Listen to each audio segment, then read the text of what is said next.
Good afternoon, everyone. I'm Rear Admiral John Mauger. I'm the commander of the 1st Coast Guard District here in Boston, Massachusetts.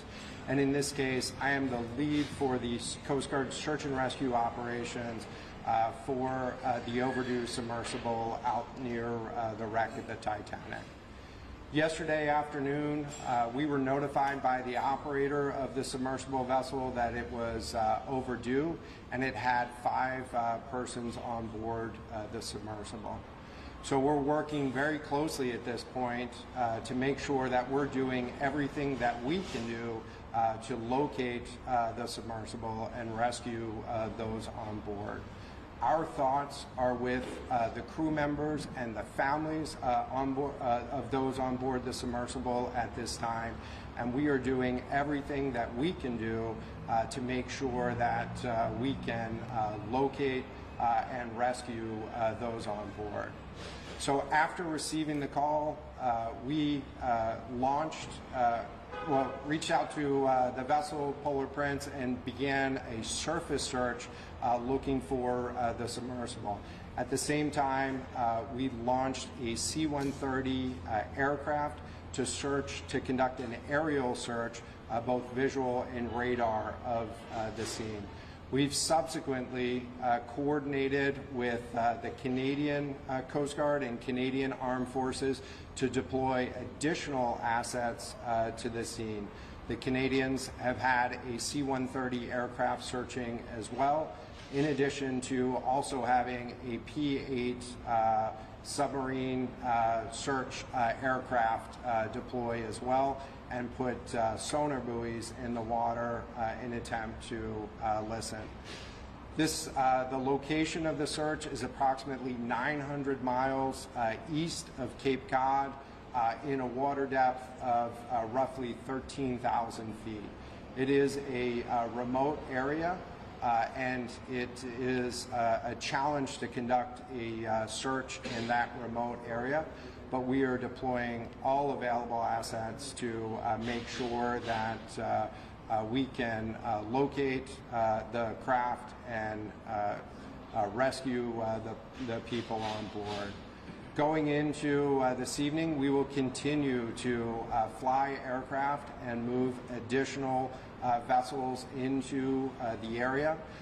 In this remote part of our search and rescue responsibility, oftentimes we rely on commercial operators to be the first vessels on scene, and so we've been in touch with additional commercial vessels that are operating in the area, as well as initiating the movement of additional Canadian Coast Guard assets and U.S. Coast Guard surface asset into the area over the course of the next couple of days. Adding to the complexity of this case is the fact that this was a submersible vessel, and so we need to make sure that we're looking both on the surface for the vessel if it had surfaced back to the water, but had somehow lost communications with the vessel, and that's what the aircraft and the surface search vessel is allowing us to do right now. But we're also having to search in the water column, and we're doing that right now with the use of sonar buoys and sonar on the ship that's out there to listen for any sounds that we can detect in the water column. Over the course of the next couple days, we anticipate adding additional capability to conduct additional search in the water as those commercial assets arrive on scene. Again, our thoughts are with the families and the crew members on board the submersible, and we're working very closely with all U.S. and international partners to provide any capability that we can provide to search for the overdue vessel and rescue the crew members on board. At this point, we'll take questions. There are reports that the submarine may be trapped in the wreckage of the Titanic. Is this even possible? And if that were the case, how much oxygen would these people on board have? So in terms of locating the overdue submersible, we have to make sure that we're looking on both the surface using aerial and surface vessels, but then expanding into underwater search as well. Right now our capability is limited to sonar buoys and listening for sounds, but you know, we're working very hard to increase the capability.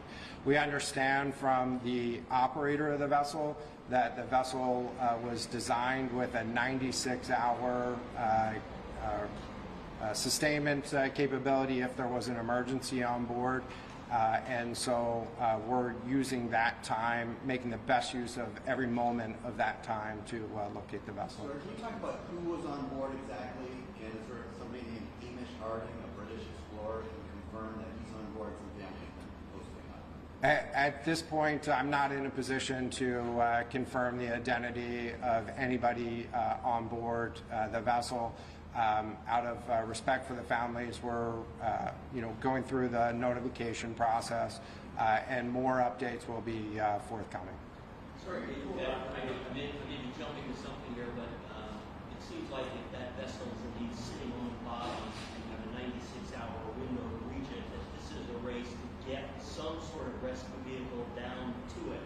Am I correct about that? That's absolutely part of the overall planning for this search case. Right now we're focused on locating the vessel, but at the same time, if we find this vessel in the water, then we will have to effect some sort of rescue. We're coordinating, reaching out to different partners within the U.S. Navy, within the Canadian Armed Forces, and within private industry to understand what underwater rescue capability might be available. Are there any vessels on the way there that could do that, that could get down there? So at this moment, we're focused on the search and understanding the capabilities of the vessels that are deploying to the scene. And can your sonar measure as deep as 13,000 feet? So the sonar capabilities within the sonar buoys and within the hull of the commercial vessel that is out there operating on site, those aren't Coast Guard sonars, they are capable of listening to a depth of 13,000 feet, as I understand. On some of the numbers here, you mentioned that there were 96 hours of oxygen. How much of the 96 hours do you need if they are submerged? And also, what is the square mileage of your search right now? So in terms of the square mileage of the search, I don't have that number right at this moment, but it includes both a surface area that we're looking at and a subsurface area. And so we'll get you the exact number for the square mileage of the search. In terms of the hours, we understood that that was 96 hours of rescue or emergency capability from the operator, and so we anticipate that there's somewhere between 70 to the full 96 hours available at this point. Do you believe that this would be a location near the Titanic? And if so, what are some of the challenges with sonar and in the debris field that the Titanic had faced? So it's certainly the purpose of the submarine was to, as I understand, the purpose of the submersible was to provide opportunity to visit the wreck site and explore the wreck site. So that's a possibility. Again, right now our focus is getting on as much capability into the area as we can and understanding that full capability of those assets that are being deployed. Our aerial assets that are being deployed have the capability to do both visual and radar searches, and the Canadians' asset had the ability to drop sonar buoys and listen, and so we're using all that information to improve our search capability. And if it's a piece that is on the ocean, what does that look like as far as the training and safety challenges, et cetera? So we're working through that right now, but what we're really focused on at the moment is really locating the vessel, which could either be in the surface or subsurface. And so we're bringing in technical expertise to understand both the dynamics of underwater search and underwater rescue operations. So there'll be a lot of families watching this, and we'll be hoping that your loved ones will have that program. How hopeful are you? So, as search and rescue professionals, we work very, very hard, and our crews take this personally. Our first thoughts are with the crew members and the families of those on board.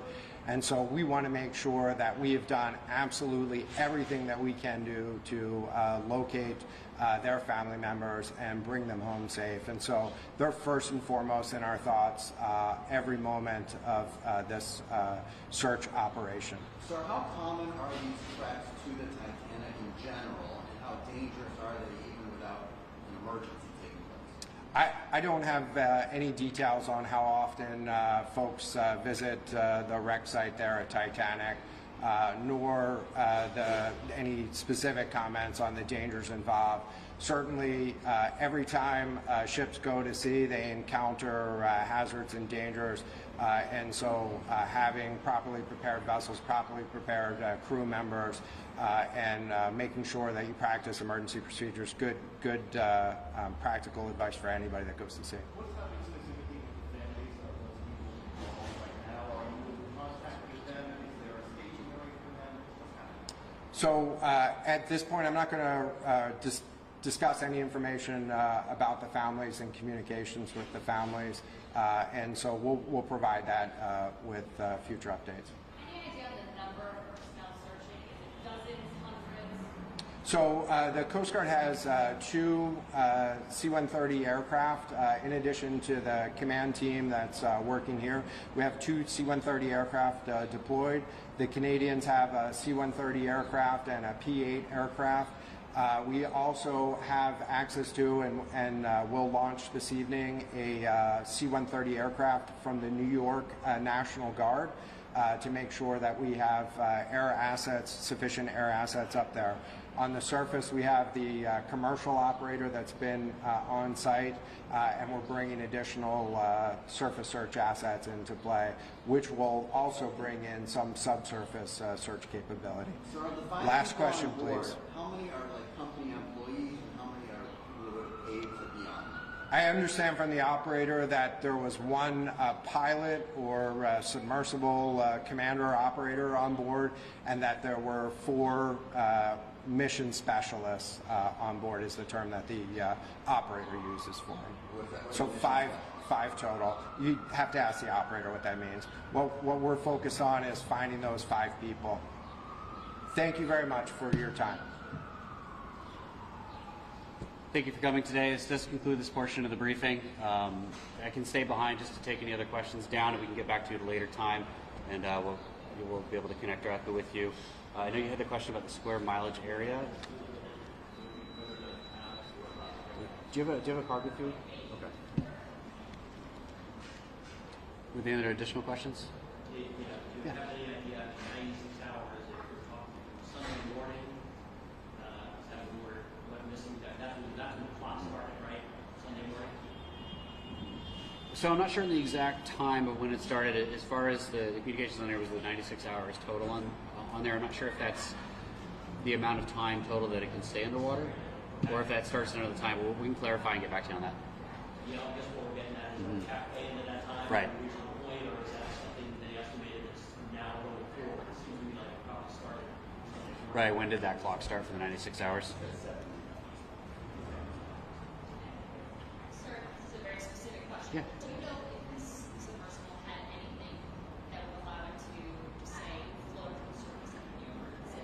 I know everyone's capabilities were able to see. Yeah. No, we don't have any information on the specifics of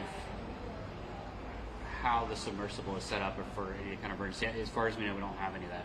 We don't know that yet. We do know that the aircraft that we have on scene that are search area can search a large area within that period of time over assets. So if they're on the surface, we'd be able to see them with the crews. Sir, do you know if the mission specialists that you may on this submersible have any training to prepare them in the event of something like this happening? You mean for the persons on the submarine itself? I don't know. I don't know what the experience level for them was. Is there any sense at all whether the vessel's been damaged in any way? You guys know that yet? No, we don't have any indication, anything like that. It's only just that the communication had been lost. Do we know the last communication that the company had with them? Not specifically like necessarily what was said on there, but it was about an hour and 45 minutes into their dive. An hour and 45 minutes. Was the last communication, the last recorded communication that they had. I don't have specifics on if it was stopped suddenly or if it was just a check-in period of time that just didn't. But, Do we know if it's on Sunday or that was Saturday?